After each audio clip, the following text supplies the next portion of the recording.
Lumobo na sa 331 ang kabuang Ghost Flood Control Project sa Quezon City mula sa inisyal na 254. Ito'y matapos suriin ng lokal na pamahalaan ng reports ng DPWH. Isiniwalat ni Mayor Joy Belmonte sa isang media briefing ang mga issue sa naturang proyekto na nagkakahalaga ng 17 bilyon. Giitang alkalde, 2 lamang sa mahigit 300 proyektong aprobado ng lokal na pamahalaan para sa taong 2022 hanggang 2025. Batay pa sa investigasyon, ang 14 bilyon dito ay hindi nakaayon sa Drainage Master Plan ng lungsod.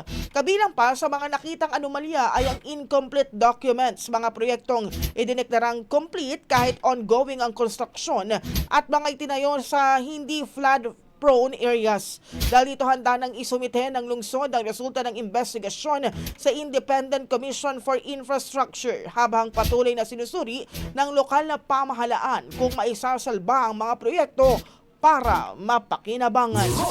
Ang bahaging ito ay hatid sa atin ng PowerCell Salabat, ginhawa ng bawat nangangarap.